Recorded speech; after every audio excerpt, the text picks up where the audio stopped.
check. Yeah. Is it recording? As far as I know, yeah. Yeah, it is. It is for sure. Nice. We're good with the tech?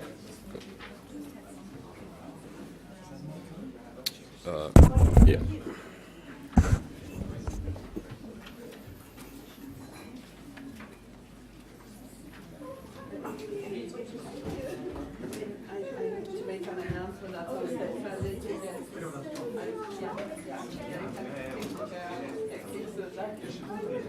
Oh, right, okay.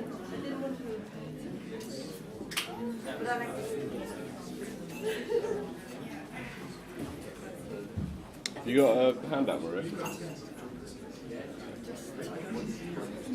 Yeah, it's fine, I checked it. Is that Yeah. working? Where's Zhim? Jim's here somewhere. Oh, Zhim, are you chairing? No, you're promoted. Don't make me chair on my own, Jim.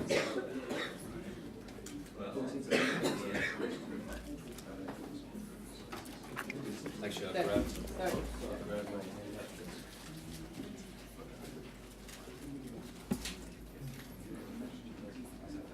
Oh, there are handouts, additional handouts if anyone doesn't Yeah, have. does everyone hand a handout? Looks like it. We'll get started right away. I'm delighted to introduce Nick Hughes. He's doing postdoctoral work here at UCD, and he's going to speak to us on disagreement and dilemmas. Great, thank you. So, ethicists have long debated the question of whether there are genuine moral dilemmas. That is, situations in which people face conflicting moral requirements with the result that whatever they do, they're doomed to do wrong.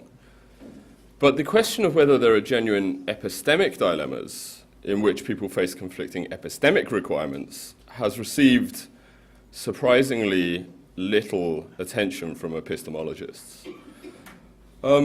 It's currently fashionable to tackle epistemological questions with the tools of deontology. And according to this approach, epistemic normativity should be understood in terms of sets of rules. I think it's natural to wonder whether those rules sometimes conflict with one another and thereby give rise to dilemmas. I think that they do. And I think that accepting this view may enable us to solve several epistemological puzzles. And what I'm going to do today is to propose a dilemic solution to one such puzzle.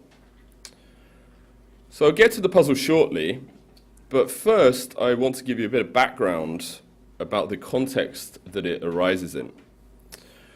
Recent epistemology has seen a surge of interest in disagreement. And the basic question, as I understand it, is when and to what degree an individual ought to revise their beliefs and credences in the face of disagreement. And the goal, as I understand it, is to answer this question by developing a theory that captures the dynamics of rational belief formation under disagreement.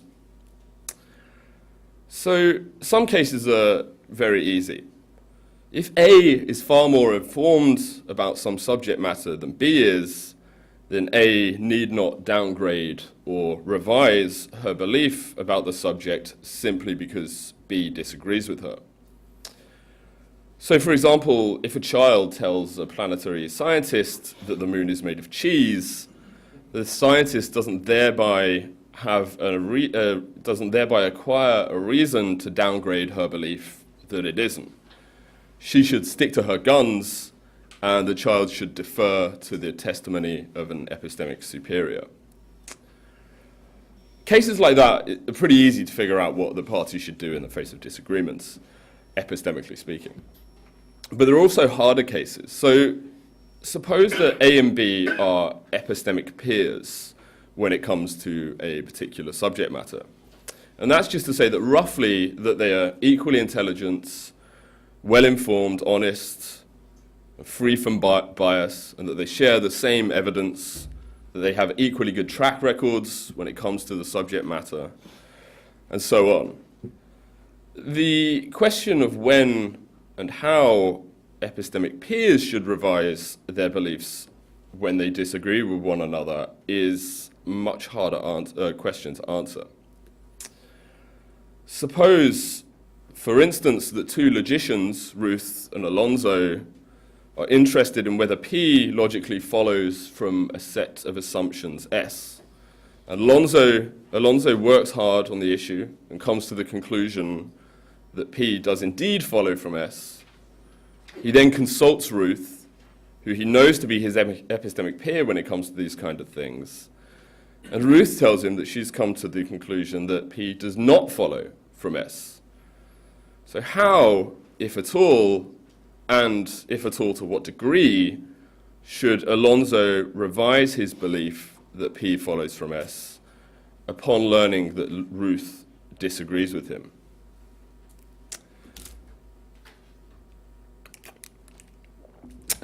Proposed answers to questions like this can be arrayed along a spectrum. At the one end, there are conciliatory views. And conciliationists think that you're rationally required to become less confident in your belief in the face of peer disagreements. On the other end of the spectrum are steadfast views. And steadfasters think that you are often not rationally required to become less confident in your belief in the face of disagreements, even when the person who disagrees with you is your epistemic peer. Now, of course, very few epistemologists, if any, are hardcore steadfasters, as we might call them. Pretty much everyone agrees that some degree of revision on the part of at least one of the parties is required in some cases. What conciliationists and steadfasters disagree about is what degree of revision is rationally called for in what circumstances. The debate between conciliationists and steadfasters dominates the epistemology of disagreements. I'm not going to try to do anything like resolving it here today, though. My goal is less ambitious in one sense, but maybe more ambitious in another. It's less ambitious because I'm not going to present and defend a view lying somewhere along the spectrum. Also because I won't attempt to say anything much at all about the dynamics of rational belief revision under disagreement. And also because I won't be focusing on the difficult cases of disagreement between epistemic peers. But it's also more ambitious because what I will say won't apply only to the epistemology of disagreements, but also to the epistemology of doxastic attitude formation and revision taken as a whole. Okay. So to get going with the puzzle that I'm interested in, notice to begin with that I've been moving freely between talking about what one ought to believe and what it's rational for one to believe. And that's pretty standard in the debate. With a few exceptions, a shared implicit assumption has been that the answer to the question, what ought you believe, is always the same as the answer to the question, what's it epistemically rational for you to believe?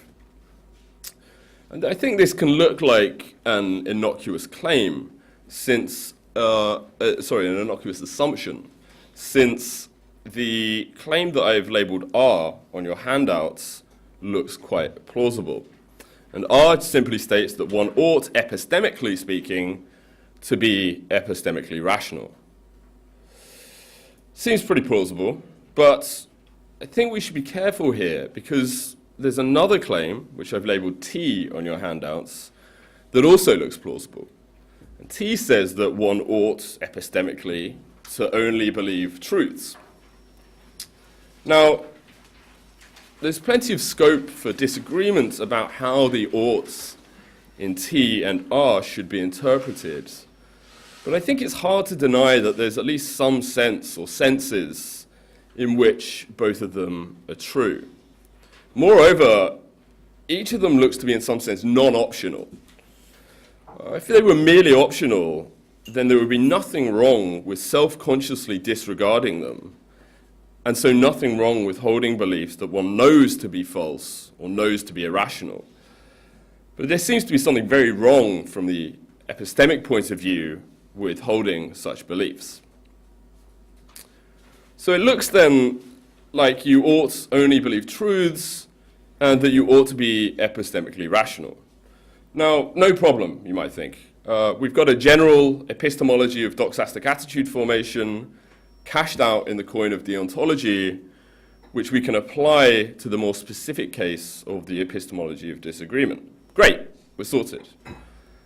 But unfortunately, things actually aren't quite so straightforward, because there's a problem lurking here. Consider the following case of disagreement, which I've labeled car on your handouts. So the case goes like this. Harper's car is broken down. She has some knowledge of car mechanics, though she's far from being an expert.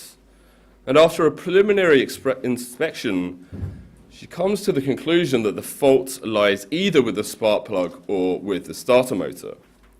She's not sure which, though, so she suspends judgment, but she thinks it's probably the spark plug. Harper takes the car to Asher, who's a professional mechanic, to get it fixed. Asher inspects the car thoroughly and comes to the firm conclusion that it's the starter motor that's to blame, not the spark plug. It turns out, however, that Asher is mistaken. The spark plug is broken and the starter motor is working fine. So Harper and Asher disagree with one another in the sense that they take different doxastic attitudes to the proposition the spark plug rather than the starter motor is broken. Harper thinks it's probably true, and Asher thinks that it's definitely false. So what should Harper do, epistemically speaking, in the light of Asher's testimony? Well, according to the T norm, she ought not to believe that the starter motor is broken, since that proposition is false.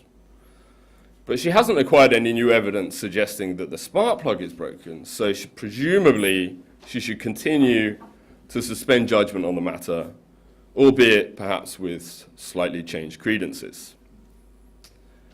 But doesn't the R norm tell her that she ought to believe that the starter motor is broken? From Harper's point of view, Asher is her epistemic superior when it comes to the question at hand, since she's more knowledgeable about car mechanics and also because she's done a more thorough inspection of the car. Now, I don't have a theory of rational belief revision, but I don't think that I need one to say that it seems clear to me that were Harper to continue to suspend judgments, even in the light of Asher's testimony, she will be guilty of an irrational form of epistemic overcautiousness. Rationally speaking, she ought to defer to Asher's opinion, and that means trusting Asher and believing that it's the starter motor rather than the spark plug that's broken. Now, if that's right, then rationality requires Harper to believe that the starter motor is broken. And therein lies the problem. Because if that's right, then there are cases, like the car case, in which T and R issue conflicting instructions. The T norm tells Harper not to believe that the starter motor is broken, and the R norm tells her to believe that it's broken. But she can't do both of these things, of course. It's logically impossible to both believe that P and not believe that P, at least at the same time, anyway. So surely, we might think, something must give. Call any case, like the car case, in which the T norm and the R norm apparently conflict with one another, a conflict case. And the puzzle is, what should we say about the epistemology of conflict cases? I say that we should take them at face value. In my view, call it dilemmism, is that T and R both express requirements, so you're required to believe that P in conflict cases, and at the same time required not to believe that P. And that's pretty much that. Neither of these requirements outweighs or takes priority over the other, and there's no hope for resolving the conflict by appealing to the idea that there's different senses of ought at work here, or anything like that. All things considered, you both ought to believe that P and ought not to believe that P. Sometimes through no fault of your own, you can stumble into a situation in which you're damned if you do and damned if you don't.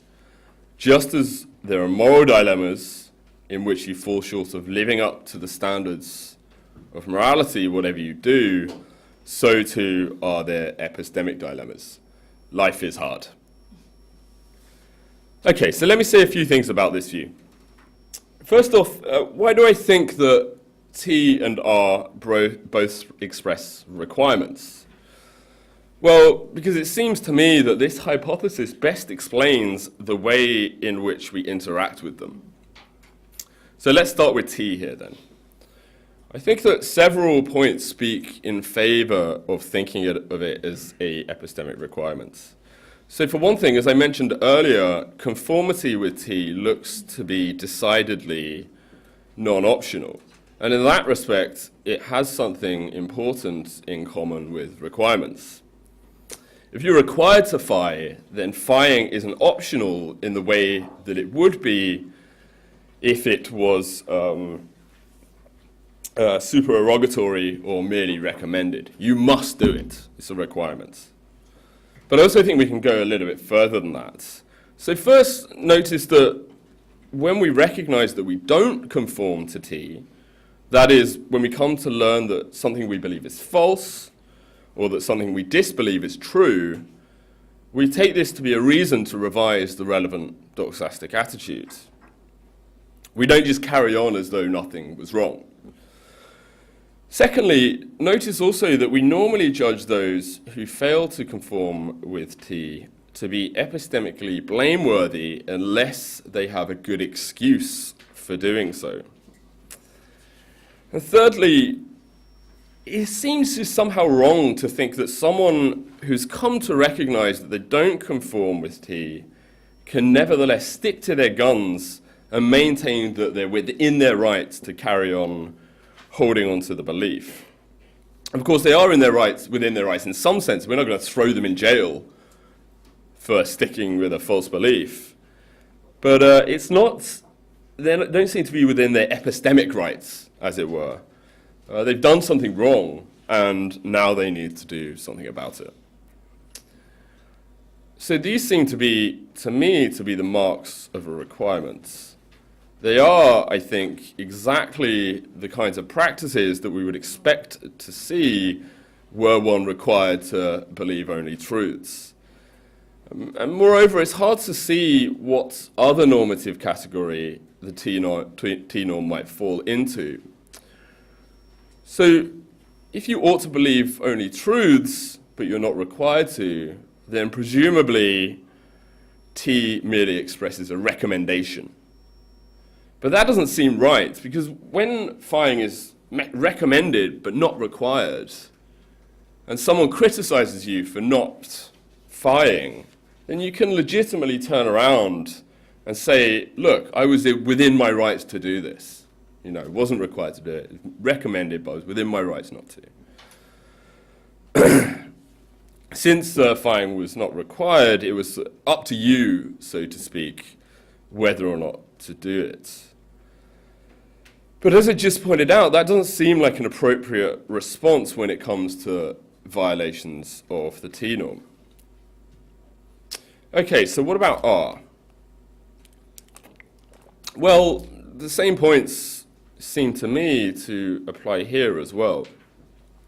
Conformity with it seems to be non-optional, and when we recognize that we don't conform with it, that is, when we come to learn that it's irrational for us to hold a particular doxastic attitude, we take this to be a reason to revise the attitudes.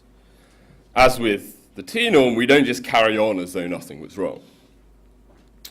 Likewise, we normally judge those who fail to conform with it to be epistemically blameworthy unless they have a good excuse for doing so. And once again, it seems wrong to think that someone who has come to recognize that they don't conform with R can nevertheless stick to their guns and maintain that they're within their rights to continue holding on to that belief. Basically, what I'm saying is that, like T, R seems to me to have all the same marks of a requirement. So that's why I think that each of T and R expresses a requirement.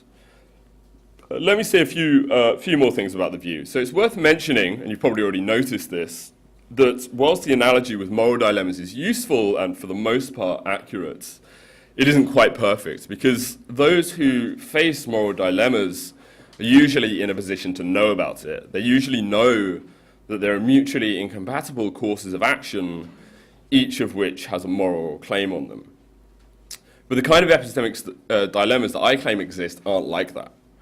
Rationality doesn't require you to believe that P when you're in a position to know that P is false. So you'll never be aware that you're facing an epistemic dilemma, because from your point of view, inside a conflict case, each of T and R appears to say that it's fine for you to believe that P. You're not going to know that they conflict with one another.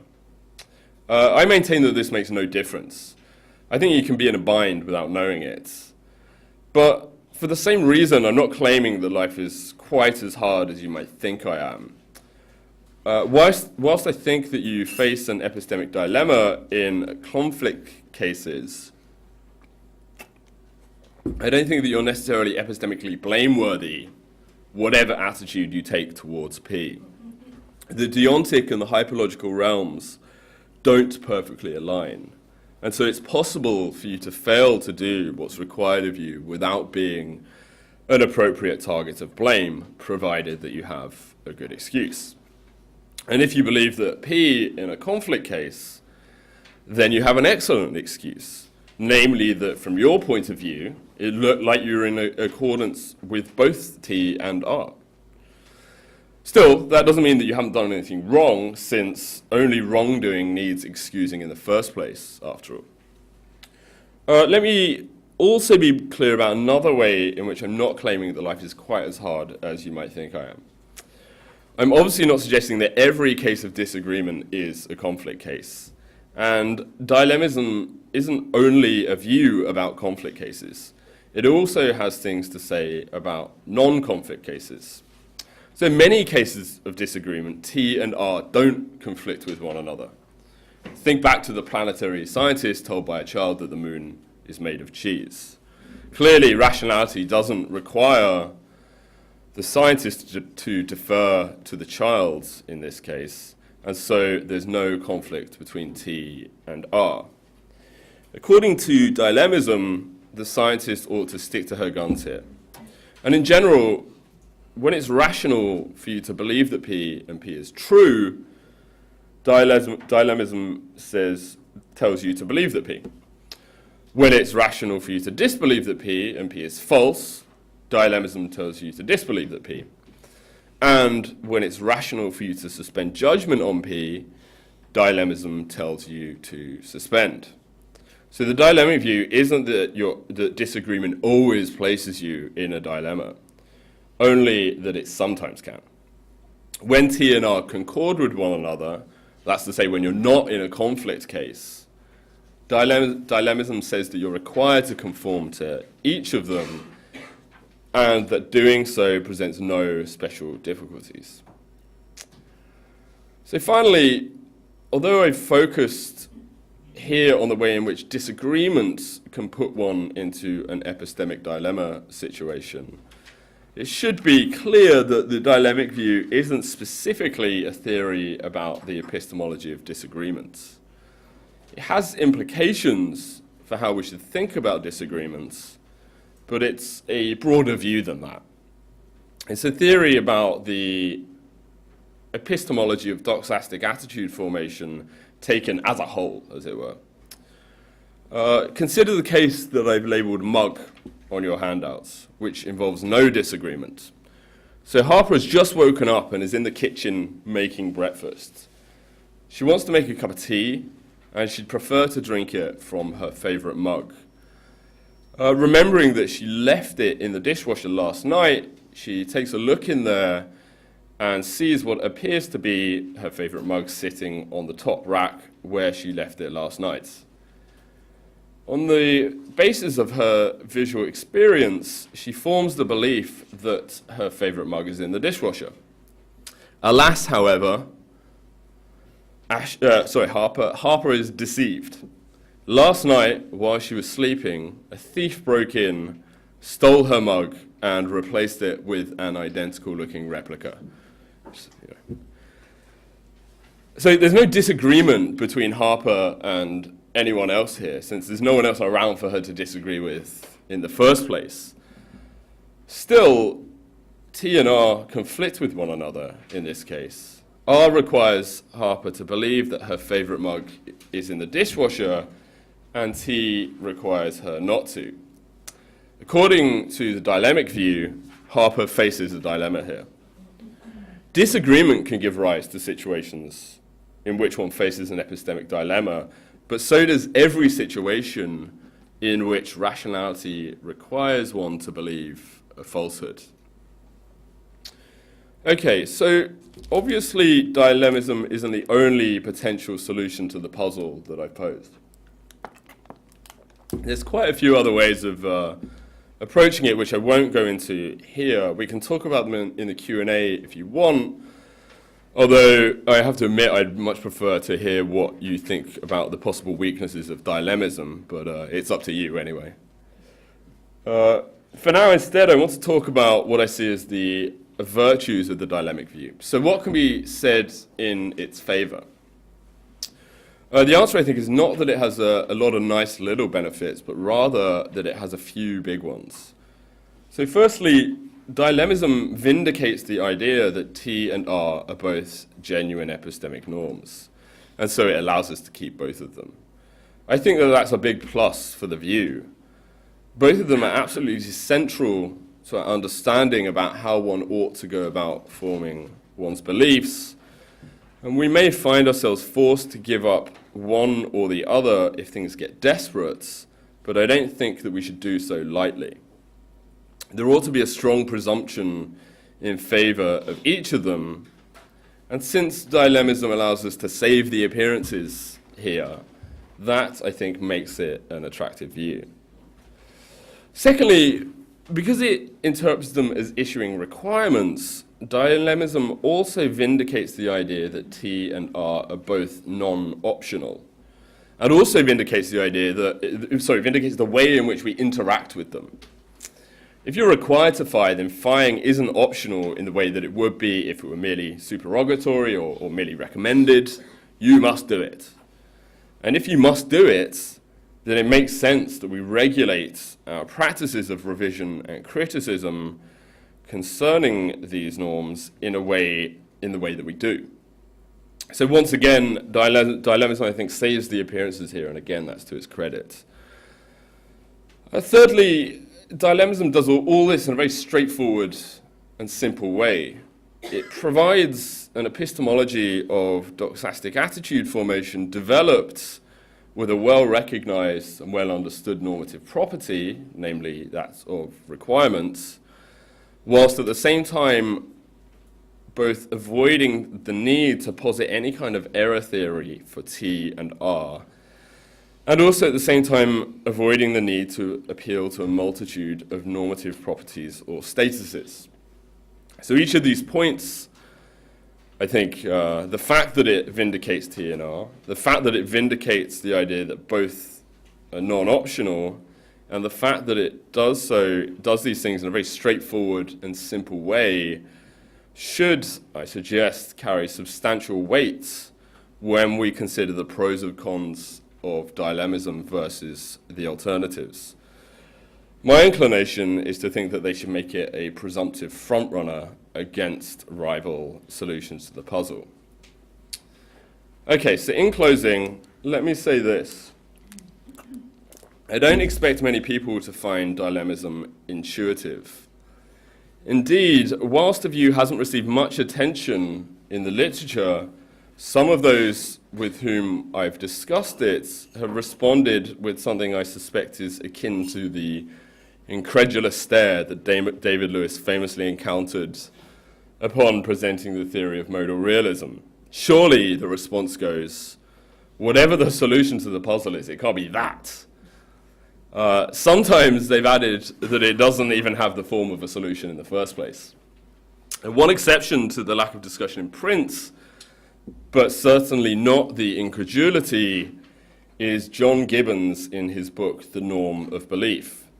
So though he mentions the view almost only glancingly in order to put it aside, he nevertheless singles it out for special opprobrium. Describing the view as nihilistic, absurd, a disaster, and an abyss, he says, amongst other things, that he cannot take it seriously as an option, and that it's far more likely that we've made a mistake in the argument for this absurd view than it is that the absurd view is correct. Not a very favourable assessment then, but one which I suspect may be widely shared. Still, it's a striking fact that there's no actual argument against dilemmism to be found amongst Gibbons's invective. He simply dismisses it out of hand. I think this is a risky strategy. There's plenty of philosophical positions now taken seriously that were once unreflectively rejected. If we're going to dismiss the view, then I think we should do so with reasons firmly in hand. And if those reasons can't be found, well, then we shouldn't be so quick to dismiss it. So I'm of the opinion that reasons to reject the view are surprisingly thin on the ground, counterintuitive though it may seem to be.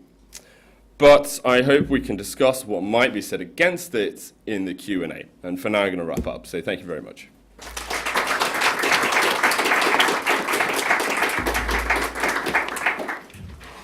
very much, and good timing as well. So you have plenty of questions. Yeah.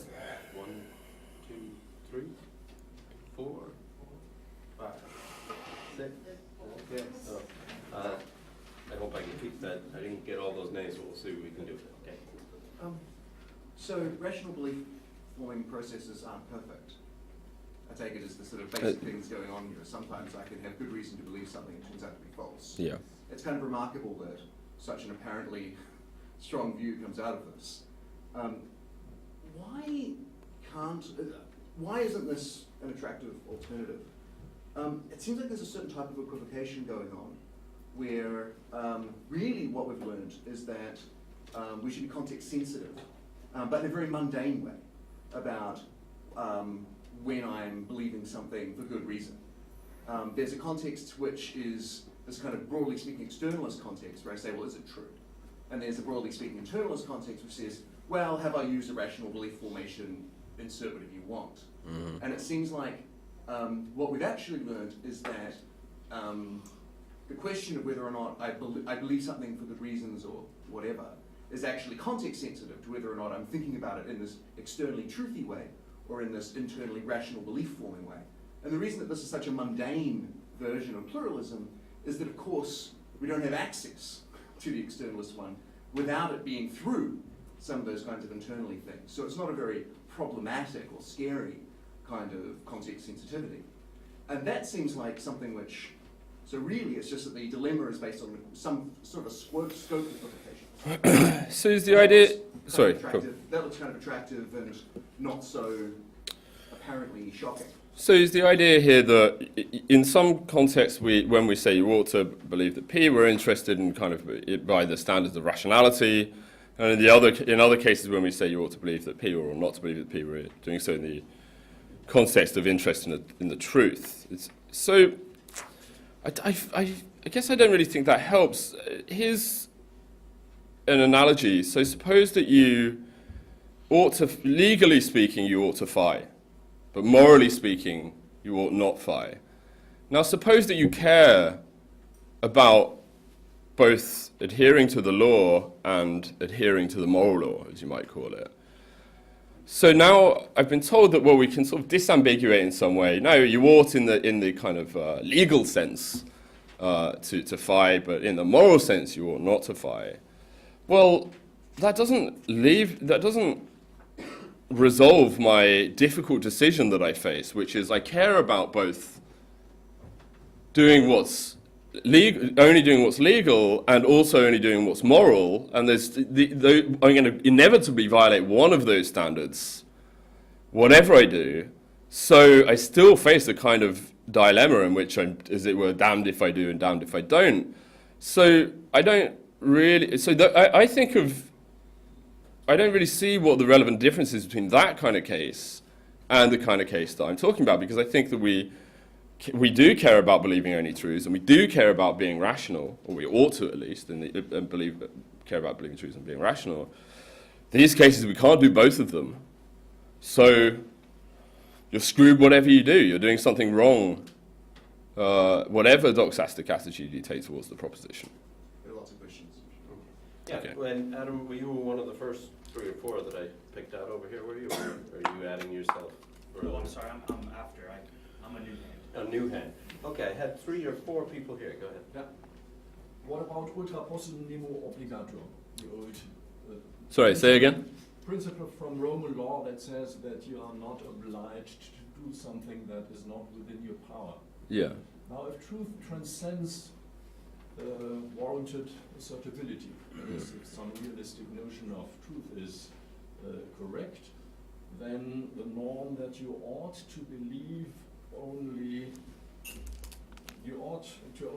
truth boils down to the maxim you ought to take God's eye view. We're talking about cases where the evidence is misleading. Yeah. And both norms actually are in conflict in these cases, because the second norm, the norm T, actually says do not believe what you have evidence to believe, but do believe what actually is true, even in cases where the evidence is misleading. There's nothing that the person can do to comply with this norm. And my incredulous does not concern dilemmism.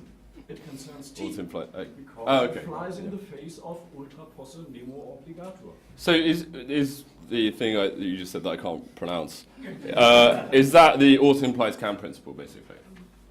Pardon me? Is that the ought implies can principle, basically? Yes. Okay, yeah, so that's good, right. No, it isn't. Ought does not imply can, but... But it's something in that ballpark. Something like it. I mean, there's many ought implied can principles. But so I have several things to say to that. Of course, so one of them is I actually think that ought implies can is just false. I mean, there's many arguments for the view. I think they're all bad arguments. And I think there's compelling reasons, even aside from those arguments, to think it is false. I actually want to mention, my view is not that you have an obligation to believe that P and not believe that P. Rather, you have an obligation to believe that P and an obligation not to believe that P. But that doesn't entail, on my view, that you ought to do something impossible, namely believe that P and not believe that P, because I reject the agglomeration principle, as Bernard Williams called it, according to which if OA and OB, then OAB. And so the upshot of that is that there's at least one sense of ought implies can that is perfectly compatible with my view. But there's another principle that people haven't really discussed before, which is very similar, which I call aggregating or agglomerating ought implies can, which says that if you ought to phi and you ought to psi, then you can phi and psi.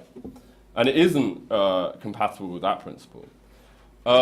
In a longer version of this paper, I go through the various arguments that you might give for that principle and argue that they're bad arguments. There's no motivations for them.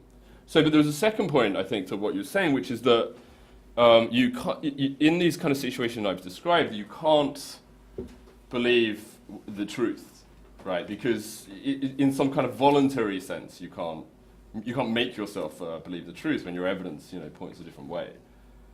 If I'm right in thinking that's what you're saying, then I suppose that I think that if you think that ought implies can principle can prevent the violation of that kind of ought implies can principle can have the result that violations of it can't be required, then you're going to have to give up on the whole project of geontic epistemology, because we don't really have, I mean, arguably we don't have any voluntary control over our beliefs at all, let alone in cases like this. So I would think that, let me finish. Stays in place. Let me finish. So I think that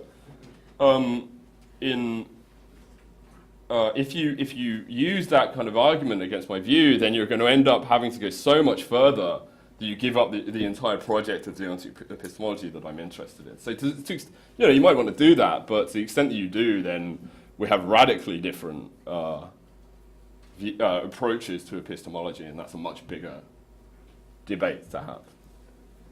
Thanks. I'm sure there's follow-up, but we'll move on. I remember seeing your hand, so go ahead. I do have a clarificatory question. I was a little bit confused by the example, the car example. I mean, I take it that the two principles, R and T, are fine on the face of them, especially when you say one ought epistemically to be epistemically rational. But then, in the example, I was a little bit lost, because what that seemed to imply was to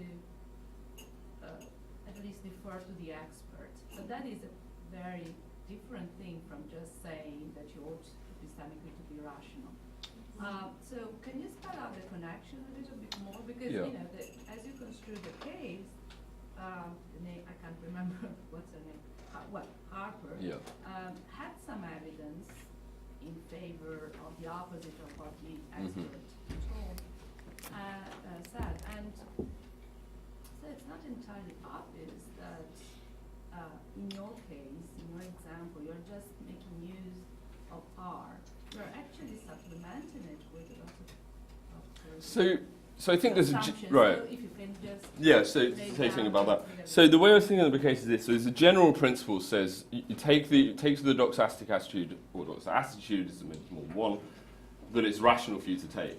And now what I was saying is that in this case, I think that after Harper has received Ash's testimony, the rational thing for her to do, and in fact the only rational thing for her to do, is to defer to that testimony and believe what Asher believes. I mean, perhaps I should have elaborated the case a bit more. Let's suppose that her Harper's preliminary inspection is very, very superficial, doesn't really give her strong evidence at all. She doesn't really know that much about car mechanics. We could even change the case that she just without even checking, she just assumes that it's the spark plug that's broken. And I think it seems, as I said, I don't have a general theory of rational belief formation, revision, but it seems very plausible in that case that where you have someone who appears and generally is your epistemic superior when it comes to these kind of questions, and they say, no, you're wrong, I've done a really thorough inspection, and I've really firmly come to the conclusion that the opposite is true, it seems to me that just the rational thing for you to do is to defer to their opinion and believe what they believe. If I'm allowed just a very Yeah, short sure. comment, Well, I think that principle is definitely violated a lot of times, and for sure. whenever you go to see a doctor, and there's a lot at stake for your health. Yeah. Obviously, he's an expert. We are philosophers. Most of us don't have a degree in medicine as well, and yet we get a second opinion. That doesn't necessarily. So it's much more complicated, and that is not just because an expert tells you. I think you might be able to read. Also, the way you construe the example that you offered was such that Harper had some kind of evidence or favored for whatever reason. So I was intending for her. This is just an issue about how to take expert disagreement. The point is that she wanted us to believe, and I think that may be an interesting view, that R, just as is, and T may get into conflict, but as it turns out, your case has to be supplemented by another. Right. Here's a different case that maybe would be better. Suppose that she didn't bother even checking herself. She just, for no reason, she read, the only part of the car she's heard of is the spark plug, of the interior car. So she just irrationally thinks, it must be the spark plug. And let's suppose she goes and sees 50 experts, and they all say it's the starter motor. In that case, I think, so okay, maybe that's helpful. Maybe I should emphasize the kind of differences between. That's useful. Maybe the case needs a bit misleading in that respect. Thanks. We're very tight on time. You had your hand up before, did you? There were several people I caught here. Yeah. Yeah, so go ahead. We'll It's finish sort of with this. at the same point as you did. But Okay, push- we'll push skip one- you then, Joseph. but actually push one more further. Actually, so I'm not repeating that point, but so you said you can't see what else the norm, I think T it is, would be then a requirement. One idea would be could be an ideal.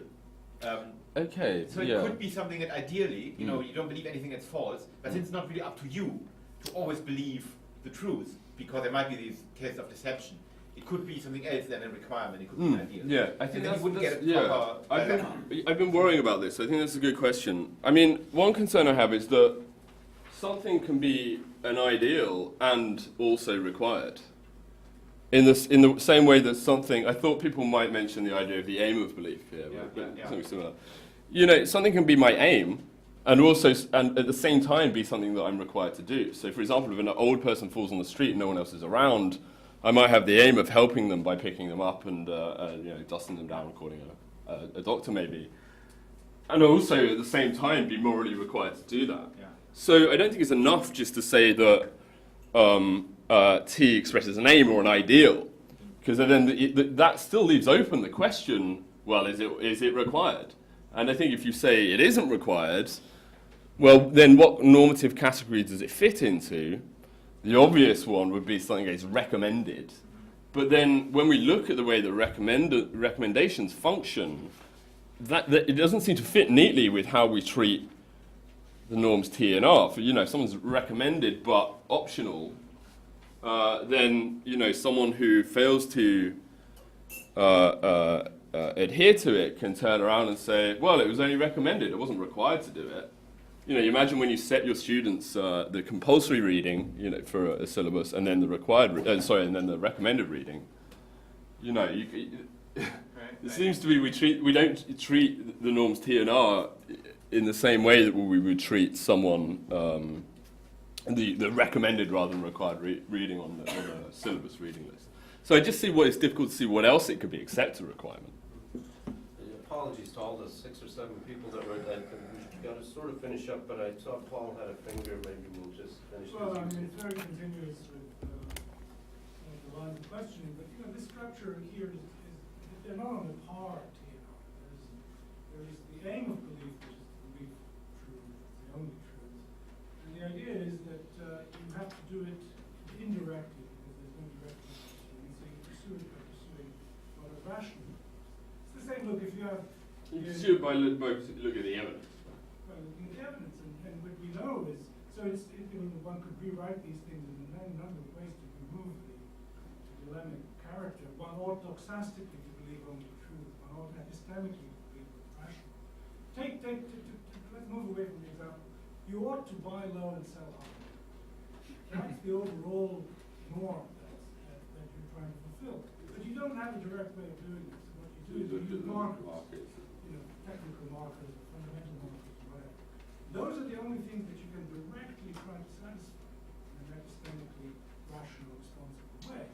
You're aiming at this other thing. Now, if you get evidence or some kind of decisive proof that, in fact, these markers are misleading you and you're going to end up violating the ultimate goal that you're trying to satisfy, which is buy low and sell high, then you would do that. That explains why the fundamental goal is, as it were, to buy low and sell high. And you're using this as a proxy.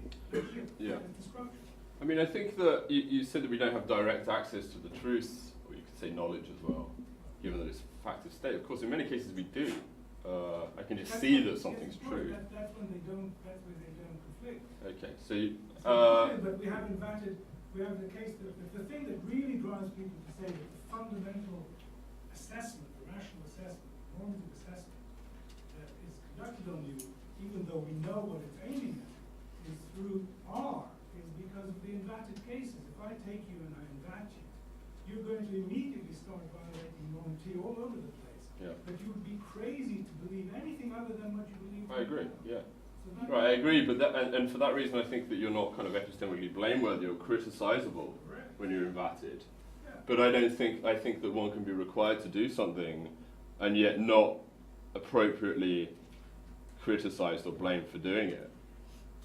So insofar as you draw that distinction, then you have a conceptual repertoire to make sense of the kind of case that you're talking about. Because the question of, so there's a much bigger question here is, well, why should we go that way? And I haven't actually said anything really about, very little about what we should. And there seems to be possibly many serious objections to this dilemic view. The way that I'm approaching this broader project is to say, this view hasn't even been on the table.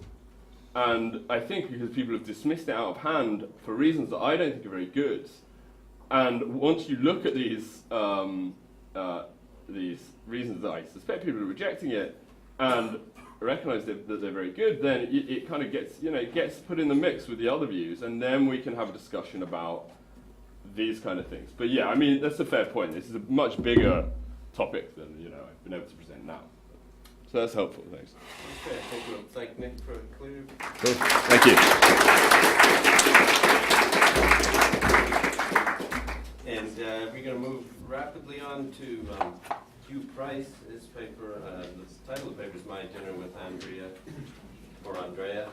Cold Fusion, Saying Science, and the Reputation Trap. Lots I'd like to say. I have to say, today's Professor Bertrand, the Bertrand Russell Professor of Philosophy and a Fellow of Trinity College, Cambridge. I have to say that because I thought that's a lot of history to that.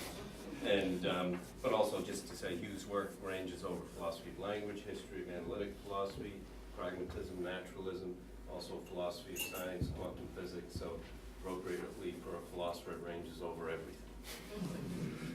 Thank you, Jim. And thank you to Maria and Luke and all the When Experts Disagree project for the invitation for, well, not just for me, but for Cesar to be part of this. Maria mentioned Cesar, the Center for the Study of Existential Risk, at the beginning this morning and suggested I say a couple of words about it.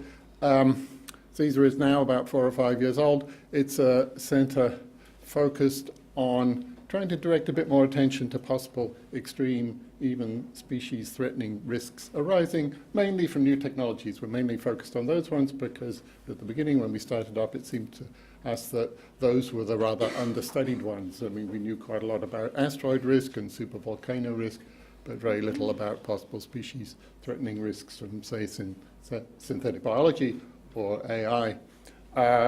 Cesar is now quite big. We have about 10 postdocs. We're divided up into a series of sub-projects, and one of the sub-projects is called Extreme Risk and the Culture of Science, and it's about such questions as whether the culture of science is a little bit too conservative for the job of spotting possible low-probability extreme risks, or whether it's too unkind to mavericks and whistleblowers who may be the kind of people we need to rely on for keeping an eye out for that sort of thing. And what I'm going to be talking about today is not specifically about extreme risks, but it is about a case. It's in effect a case study, a real-life case study, of a case in which there's a group of mavericks, and I think there's a serious question as to whether we should be doing a better job of listening to them. The paper that I'm going to read you is mainly based on an essay that appeared in Eon magazine at the end of 2015. I've updated it just in the last couple of months because I was a science journalist friend of mine suggested that I submit it for an annual volume called something like Best Australian Science Writing of 2016, I guess in this case. And so I added a little bit at the beginning and an updating postscript at the end, and I'll say a little bit more about the fate of that suggestion when I get to the end. Okay, science can be unkind to its mavericks. Often they're shunned, even ridiculed. Sometimes, like the Australians Barry Marshall and Robin Warren, who eventually won a Nobel Prize for their discovery that stomach ulcers are caused by a bacterium, the mavericks get the last laugh. But should they have had to endure all those first laughs? We would have had better ulcer treatment sooner, presumably, if Marshall and Warren had been listened to earlier. And it's easy to imagine how the cost of delay might be much more severe. Suppose a maverick who'd identified some previously unnoticed pathway to a new pandemic. Millions of lives might hang on the question of who was laughing at whom. Now, I'm a philosopher of science, and I'm also co-founder of Cambridge's Centre for the Study of Existential Risk, so pessimistic speculations like these are part of my job. But in recent years, I've been watching a real-life case. I've been following the fortunes of one of the most widely ridiculed groups in science, or pseudoscience, as their critics would say, the advocates of so-called cold fusion. This community lives in what I now call a reputation trap, tainted with a reputation so dismissive and so contagious that the entire area is effectively off limits to mainstream investigators. Anyone who's seen to approach the area with an open mind risks being pushed into the trap themselves, and I speak from experience here. I'm increasingly convinced that the culture of reputation traps is unhealthy for science and potentially dangerous for all of us, at least in the cases where the costs of wrongful dismissal of a maverick idea are especially high, as they would be in the case of extreme risks. In particular, I'm worried that science itself is caught in a kind of meta-trap. It's unable to consider the possibility that it's being insufficiently open-minded because the reputational fences themselves prevent it from asking the question whether the fences are too high or erected in the wrong places. My own journey towards the fringes began in 2011 when a physicist friend of mine made a joke on Facebook about the number of laws of physics being broken in Italy. He had two pieces of news in mind. One was a claim by an Italian team to have discovered superluminal neutrinos. The other concerned an engineer from Bologna called Andrea Rossi, who claimed to have a cold fusion reactor producing commercially useful amounts of heat. Why were these claims so improbable? Well, the neutrinos challenged a fundamental principle of Einstein's theory of special relativity, that nothing can travel faster than light. While cold fusion, or LENR, or low-energy nuclear reactions, as it's also called, is the controversial idea popularized by Martin Fleischmann and Stanley Pons in 1989, that nuclear reactions similar to those in the sun could also occur at or close to room temperature under certain conditions. Fleischmann and Pons claimed to have found evidence that such reactions could occur in palladium loaded with deuterium, an isotope of hydrogen. A few other physicists, including Sergio Ficcardi at Bologna, claimed similar effects in nickel and ordinary hydrogen. But most scientists were highly skeptical, and the field, quote, subsequently gained a reputation as pathological science, unquote, as Wikipedia puts it. Even the believers had not claimed commercially useful quantities of excess heat, as Rossi now reported from his ECAT reactor, as it was called. But it turned out that my physicist friend and I disagreed about which of these two unlikely claims was the less improbable. He thought the neutrinos, on the grounds that the work had been done by respectable scientists, rather than by a lone engineer with a somewhat checkered past. I thought Rossi, on the grounds of the physics.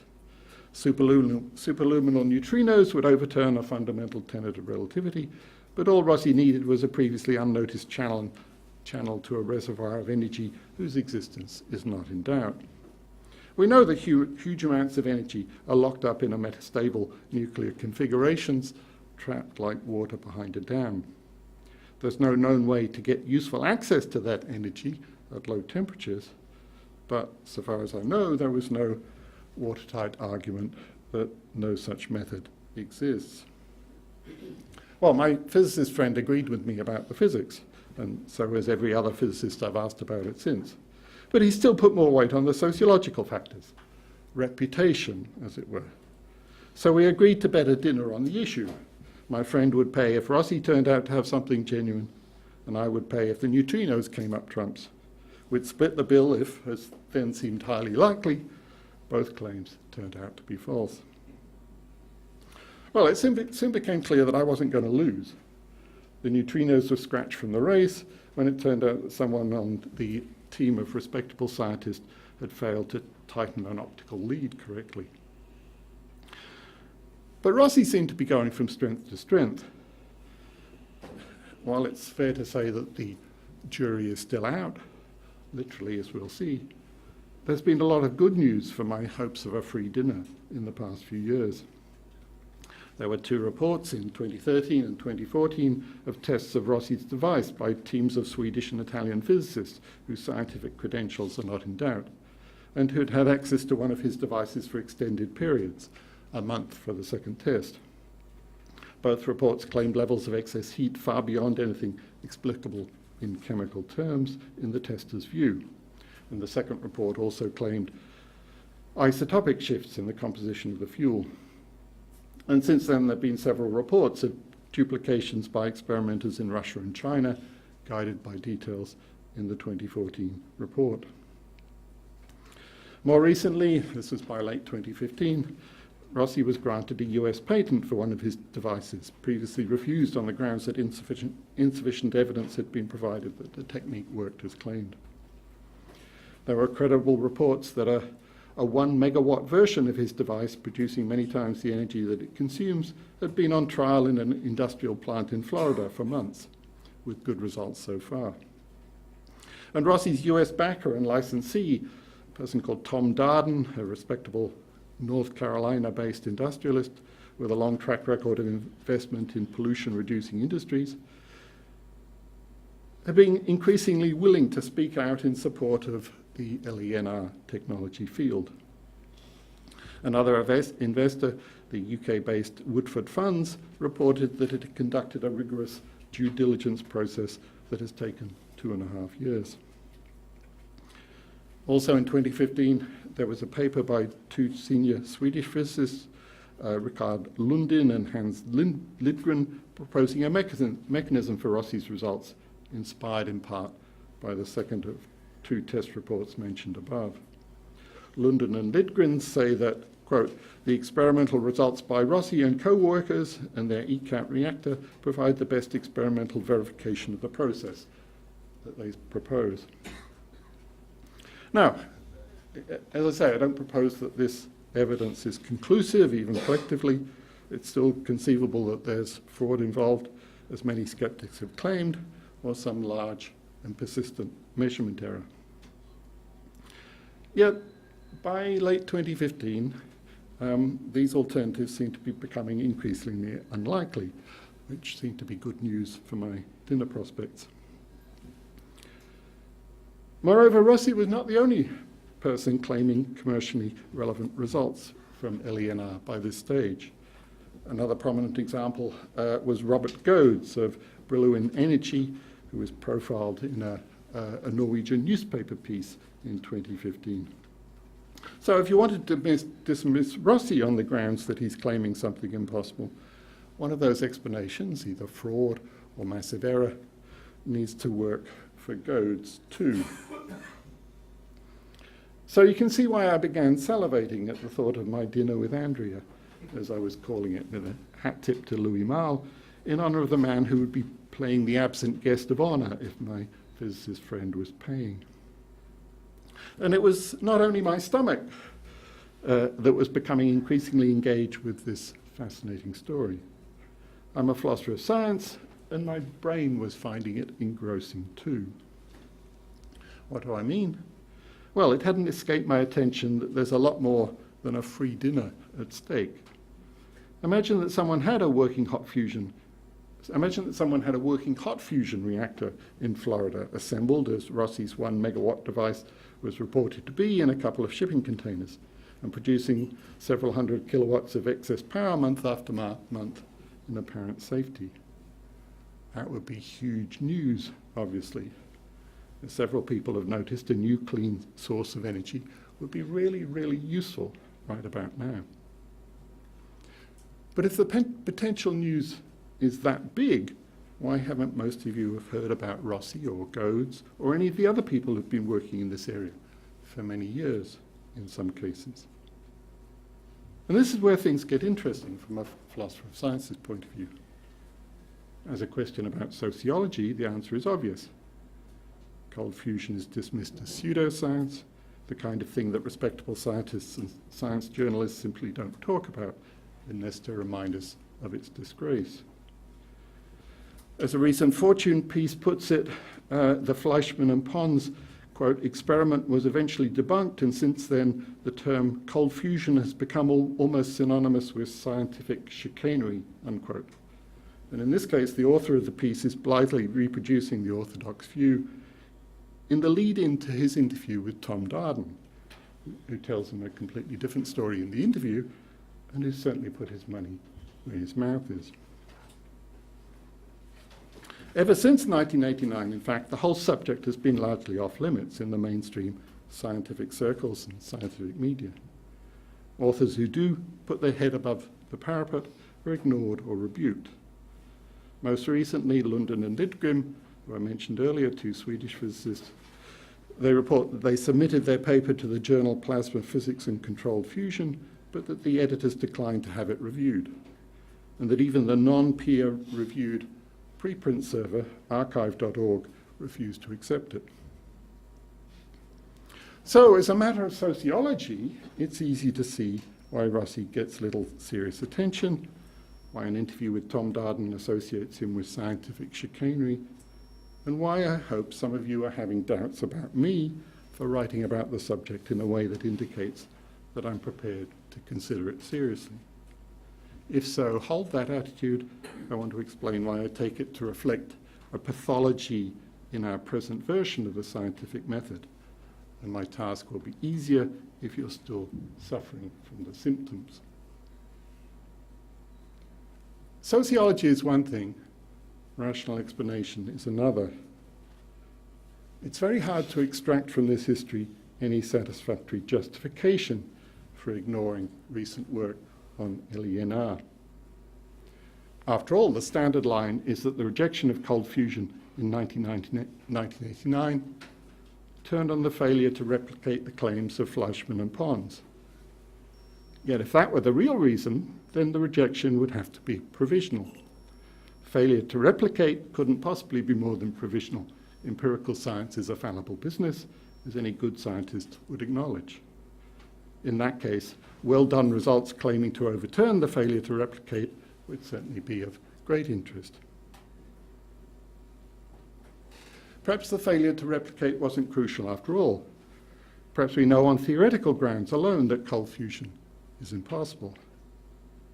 But this would make nonsense of the fuss made at the time and since about the failure to reproduce the Fleischmann and Pons results. In any case, it's simply not true.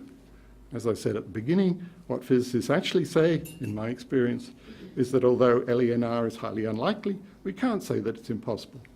We know that the energy is in there after all.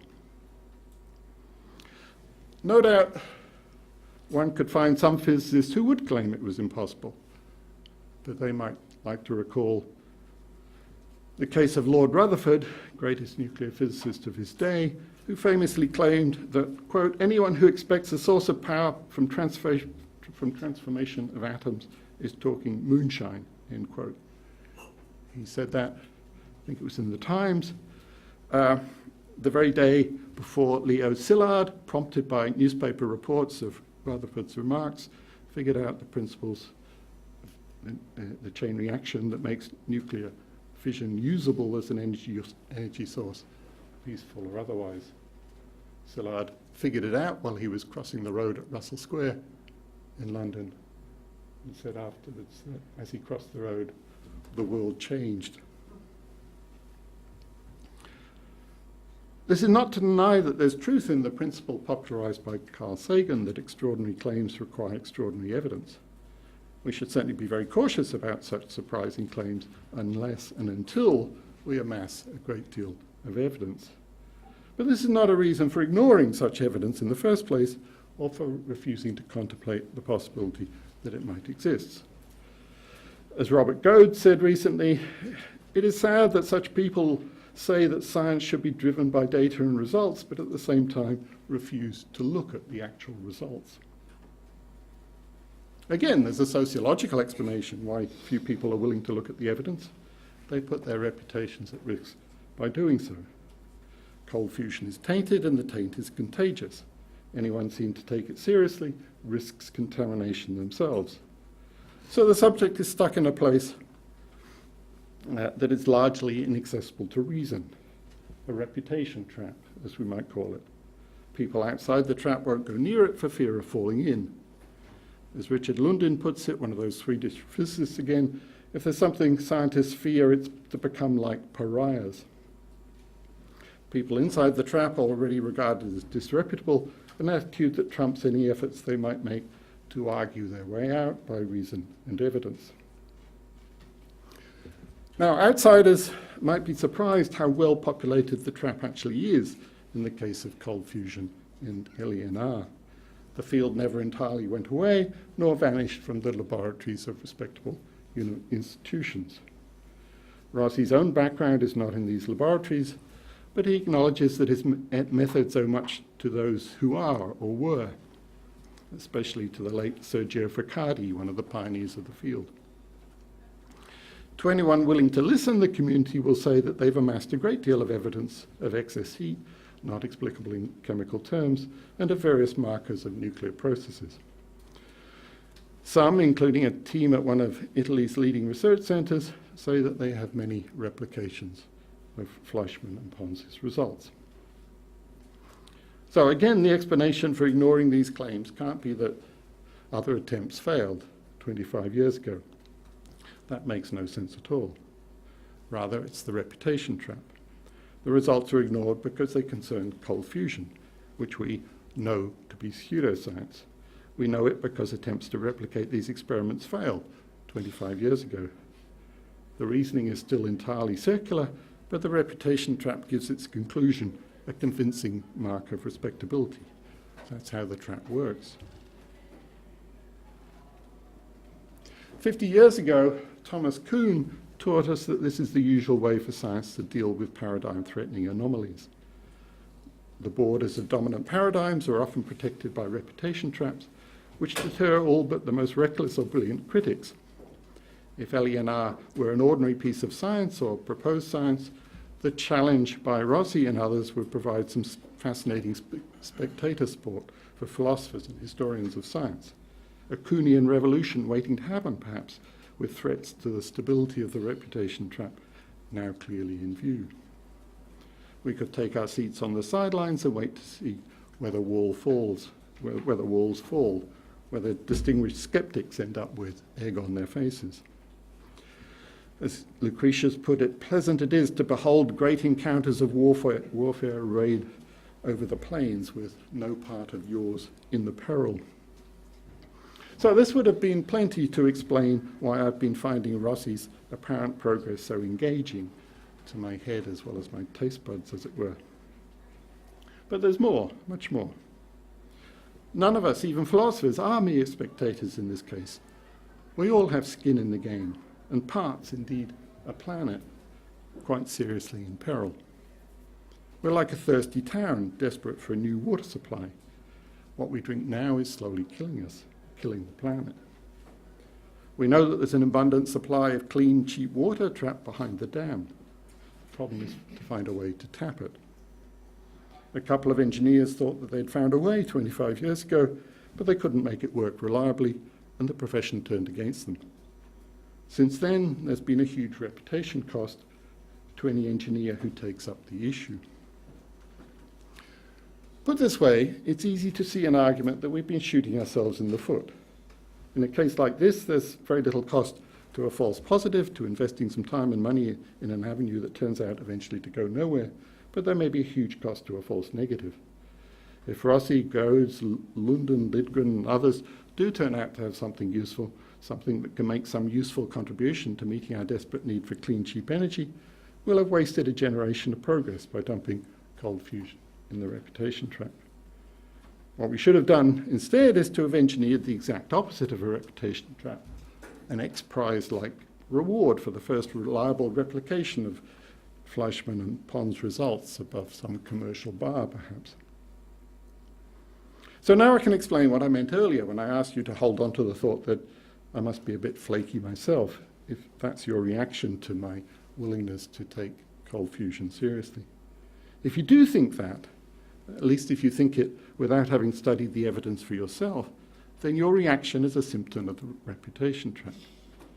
But I've now suggested that the trap itself may be an irrational pathology in a special case like this, where the cost of a false negative is very high. If I'm right, then in a more rational world, we would fix our scientific norms to escape it. In a more rational world, you wouldn't think I'm flaky.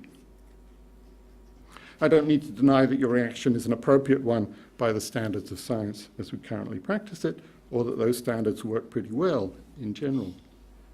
Reputation traps have a useful purpose in the Kuhnian picture. They help to maintain the stability important to what Kuhn called normal science, the ordinary useful kind of science when paradigms are not under threat. But this is compatible with the claim that they can be harmful in special cases, of which cold fusion may be one, and that we could do better if we were better at identifying these cases in advance. I think it's too late to dismantle the trap for LENR. I think that the horse is already in the process of bolting. If so, then the field is going to be mainstream soon in any case. But we could try to learn from our mistakes. There may be other potential cases with a similar payoff structure, a high cost for false negatives with a low cost for false positives. I suspect that there are some in the area of emerging extreme risks, which was my original route into this area. I've met scientists employed as technology forecasters for a very large national enterprise in the UK who were frustrated at their inability to persuade their organisation to list LENR as a technology of possible strategic interest, even with low probability. Once again, it was the reputation trap at work. This attitude could be disastrous in other cases if the ideas stuck in the trap are the key to early detection of some potentially catastrophic risk. Indeed, as my physicist friend rightly points out, it might be disastrous in the case of LENR itself if it turns out to generate its own extreme risks. Now, there are big issues here, issues for philosophy of science. Would it be possible to avoid these counterproductive cases of the reputation trap without erring too far in the other direction, without opening the floodgates, so to speak?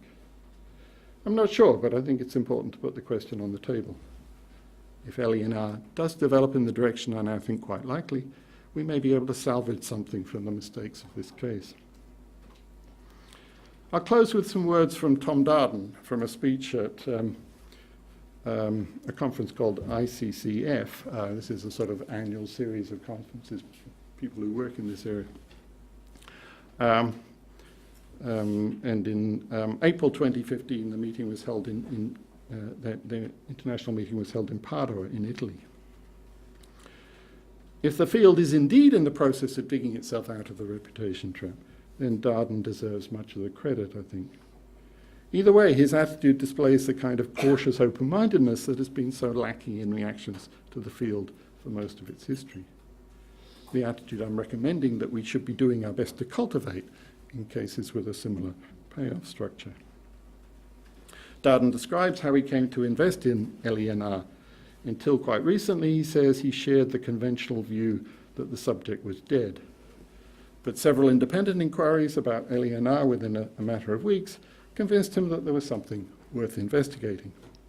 He says, "We believed that LENR technology was worth pursuing, even if we were unsuccessful. We were willing to be wrong. We were willing to invest time and resources to see if this might be an area of useful research in our quest to eliminate pollution. At the time, we were not especially optimistic, but the global benefits were compelling." And he reports that things have, and this is spring of 2015, things have been going very well. Quote, "We've had some success and we're expanding our work. We believe that we may at last be on the verge of a new paradigm shift." Finally, he expresses his appreciation to the audience, the LENR community themselves, and recalls another controversial piece of Italian science. He says, "I would like to say how truly sorry I am that society has attacked you for the last 3 decades. The treatment of Fleischmann and Pons and the treatment of many of you by mainstream institutions and the media will go down in history as one more example of scientific infanticide, where entrenched interests kill off their divergent progeny. This seems to be a dark component of human nature, and I note the irony of it. We are in Padua, Galileo's city."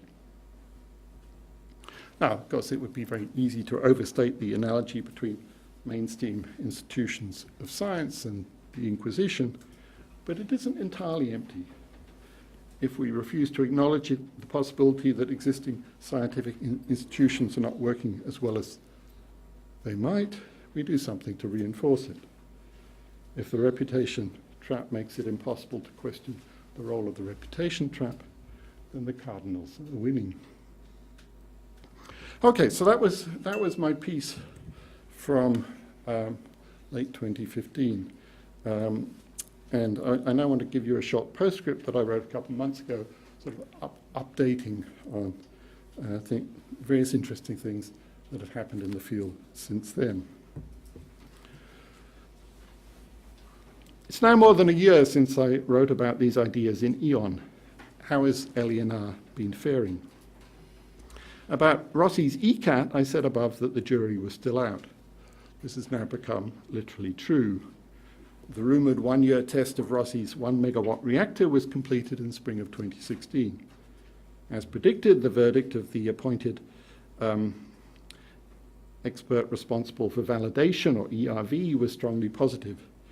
The ERV reported heat outputs many times the input energy throughout the course of the one-year test. But Rossi's financial backers, Tom Darden's company Industrial Heat, were not convinced. They declined to pay the $89 million success fee to which Rossi claims they were contractually committed.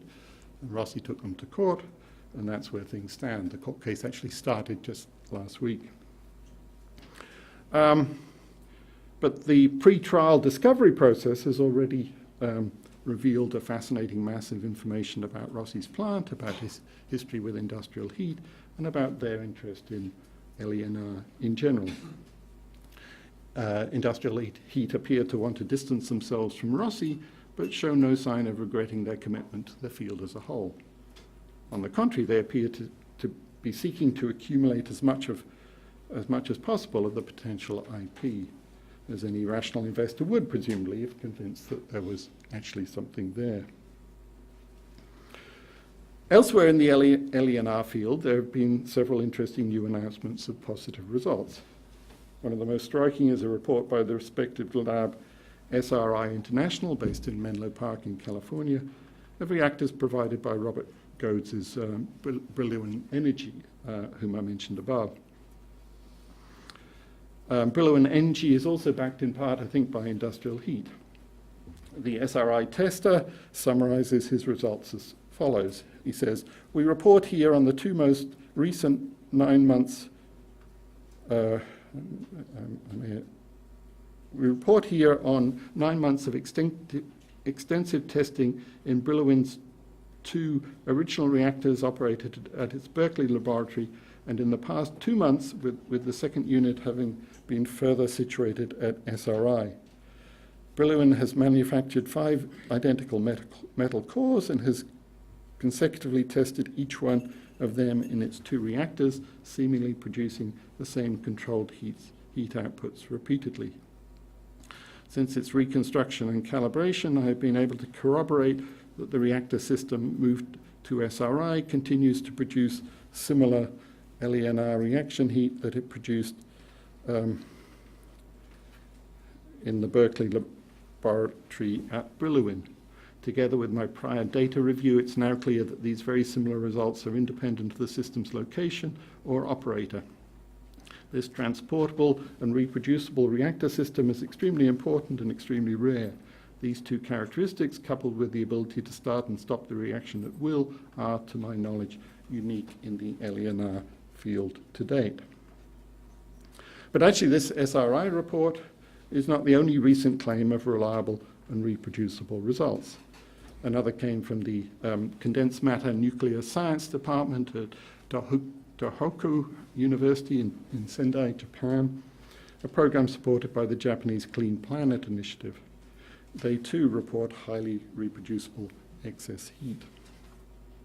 The Clean Planet Initiative was established in 2012 after the tsunami and Fukushima disaster of the previous year.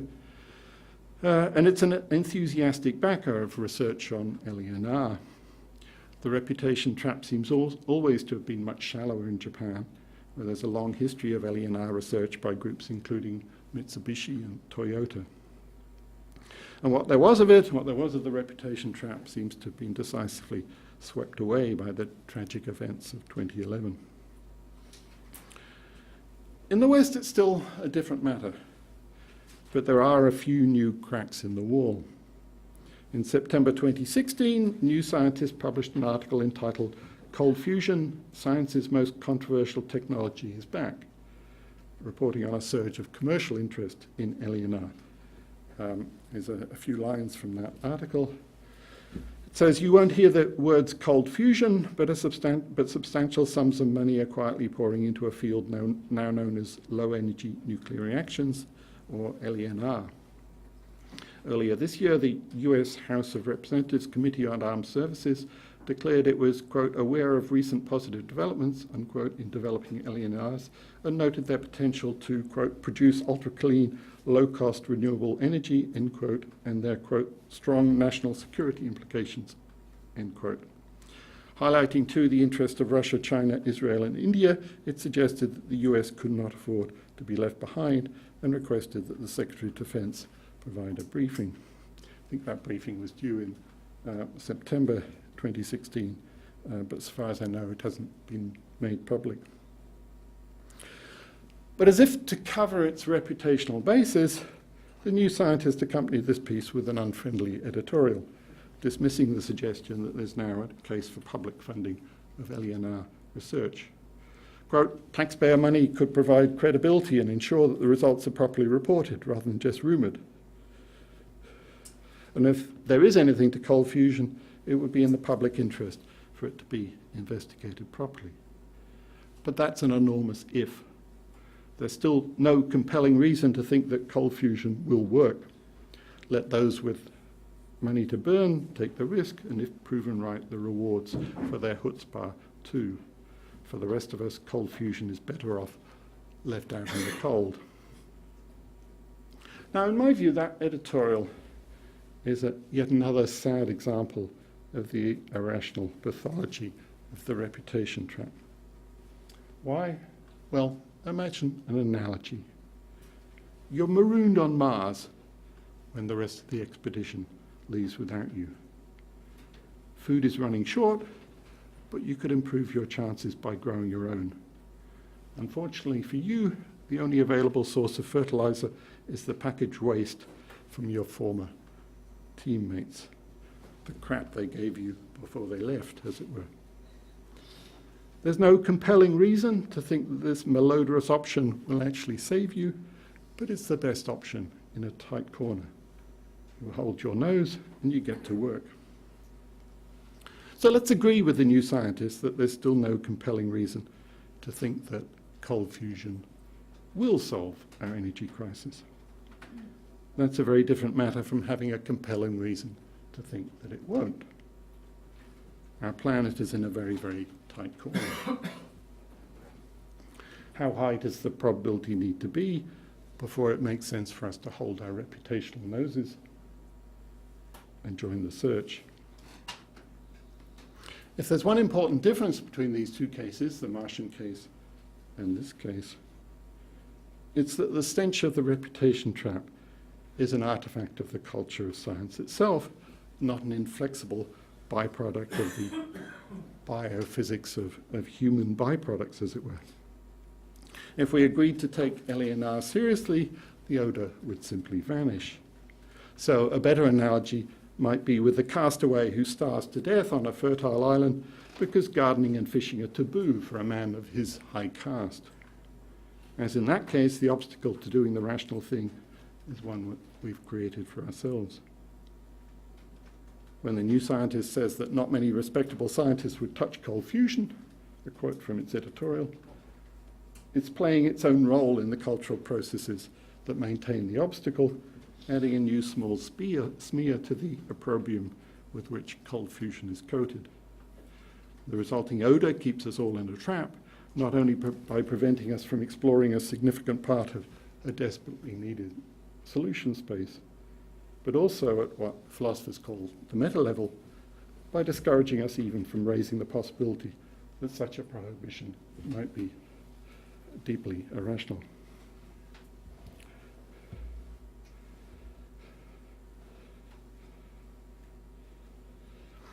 Okay, so that's it. I just want to say one more thing, which is, as I said at the beginning,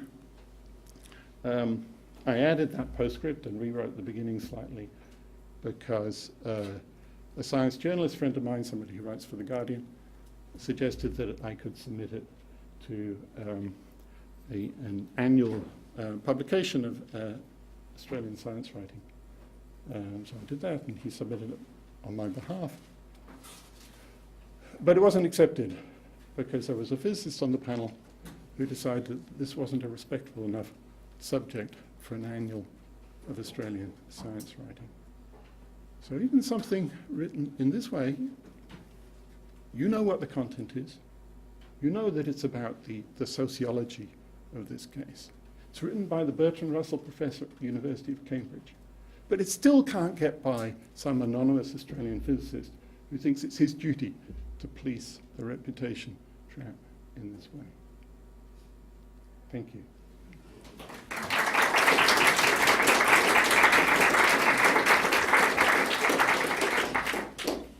think we can probably go to quarter after. Yeah. So, okay, first one I saw, and the second one. Hugh, that's a wonderful case. Thanks so much.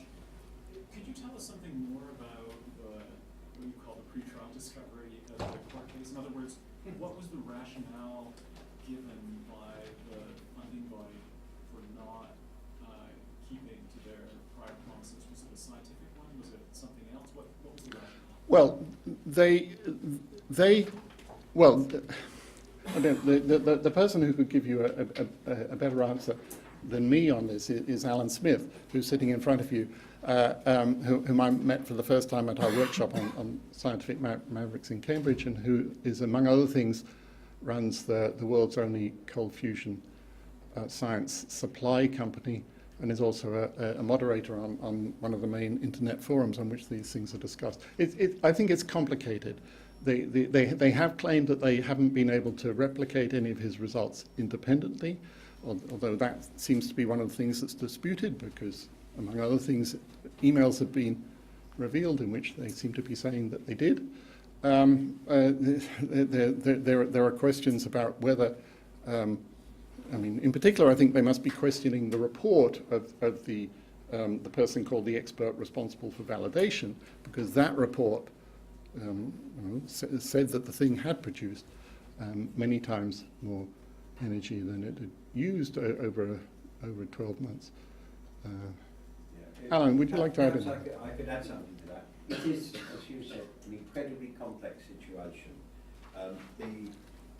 There is perhaps one should bear in mind that the company behind Industrial Heat and Tom Darden, which is a company called Cherokee, their own particular expertise lies in the remediation of brownfield land, but they seldom remediate it. They have a tendency to buy brownfield land from large global corporations and actually begin a remediation process, and then for which they get grant money and so on, and also they've assumed responsibility for remediation, but then the special company they've created to do this is folded up, bankrupted. So they have a checkered past themselves, as does Andrea Rossi. I think the key things that we should bear in mind about this particular case at the moment is that Industrial Heat have refused to relinquish even the idea that they should give up the IP, which they began to purchase from Rossi. So they want to hold on to the IP. They have internal reports that suggest that they have actually generated large amounts of excess heat using Rossi technology, and also that they have perhaps played silly games. Boeing offered to test the technology, and it's come out in pre-trial discovery that the system that they supplied with Boeing wasn't the system that Rossi told them about. And so Boeing said, we can't get this to work. And it's come out now that the fuel that they supplied to run in the reactor was not Rossi fuel. It was a formulation of their own. As I say, a very complex. The trial is in its second day now, and it's going to last for 5 weeks. Jury trial in Doral, Florida. I have no idea what the outcome will be, but whatever the outcome is, I'm sure there will be an appeal on some point or other. whoever wins. And I think that the outcome has actually got very little to do with the validity or otherwise of the science. It's now become a legal argument. Who is the most credible reporter on what happens? There you are. We can talk about this later, otherwise we'll take up all that time. It's July in Florida, there'll definitely be heat. Oh, yeah. Yeah. Thank you very much. It's a fascinating story, and I was a physics postgrad at the time, so I have 2 points I'd like to mention just to add to the story. And the first one is, I mean, you did mention replication, but it took a while, but when you mentioned it, I don't think you quite, emphasized just how much. I mean, pretty much every major physics in the lab took the Fleischmann-Pons hypothesis very seriously, because, of course, of the promise of technology.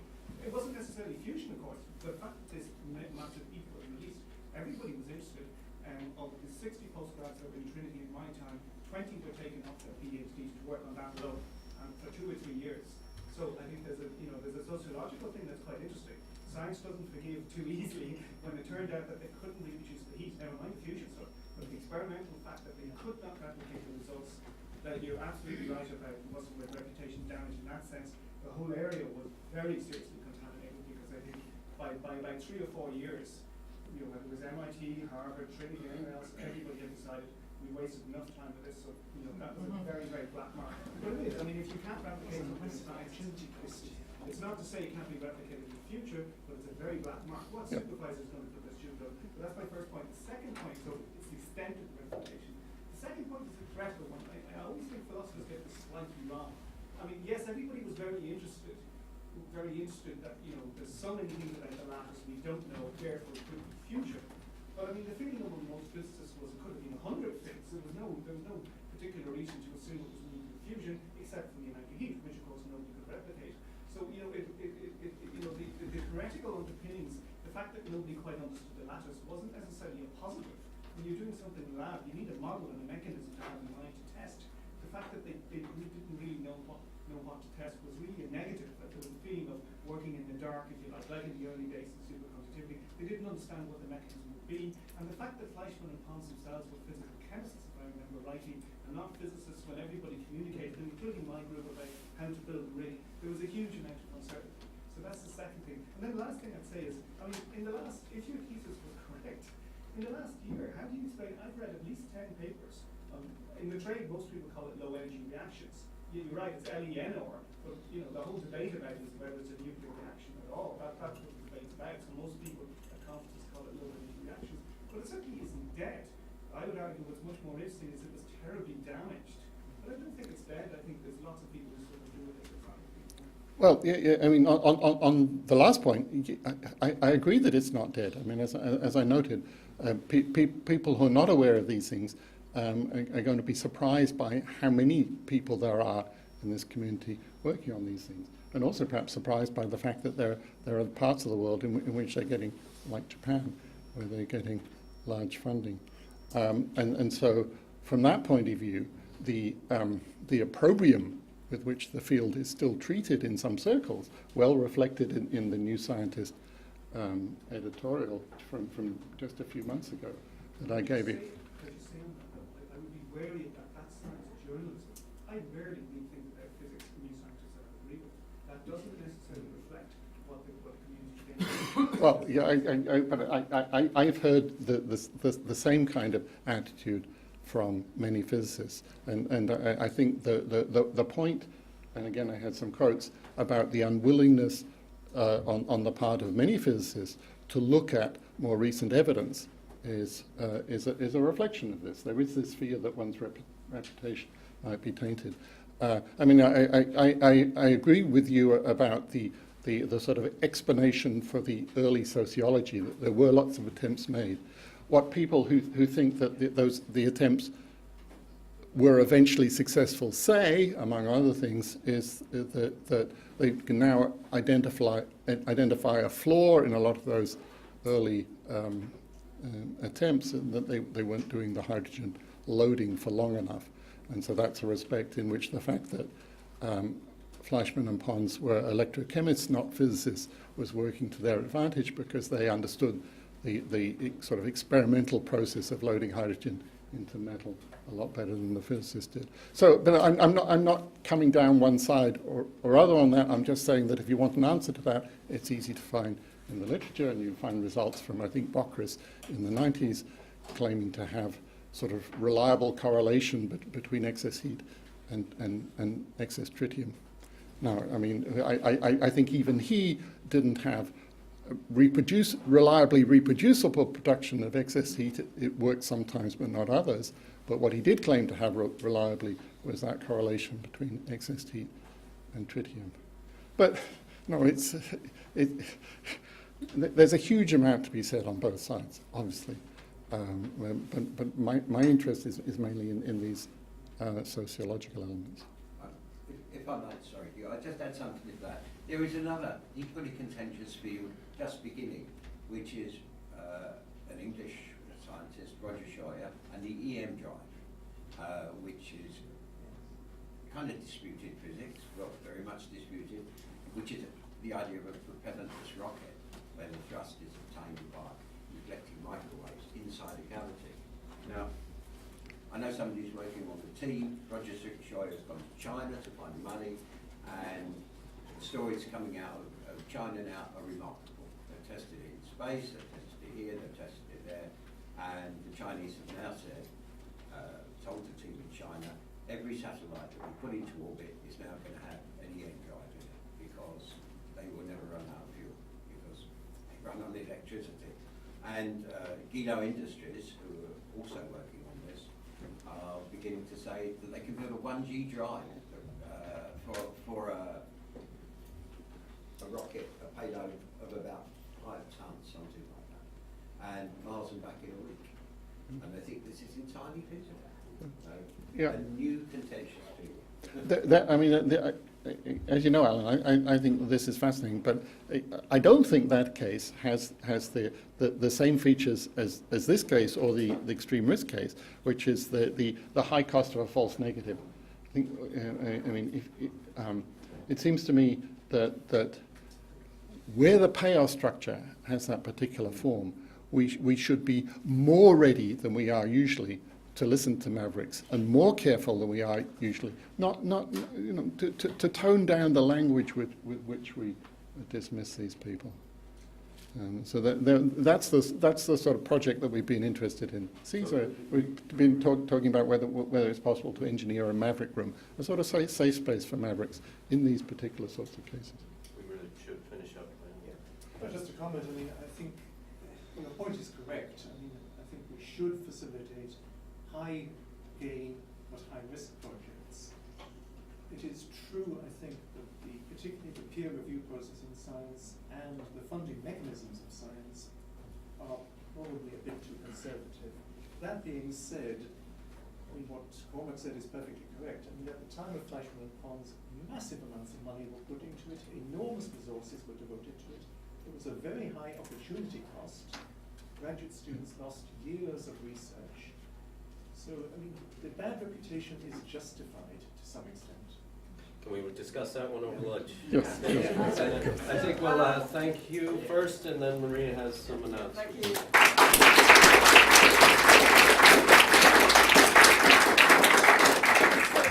There's lunch in the restaurant. The student helpers here will direct you towards the restaurant. There are vouchers for all the speakers and the chairs. I'm sorry we don't have vouchers for everyone else, but please collect the voucher and present it at the self-service in the restaurant. The restaurant is relatively inexpensive anyway for anyone else who wants to go there. And they're supposed to have set up an area for us, so look for the areas. So vouchers are at the registration desk. So if you collect one, there are 2 vouchers, one for today, one for tomorrow. Make sure that you have the correct date. I think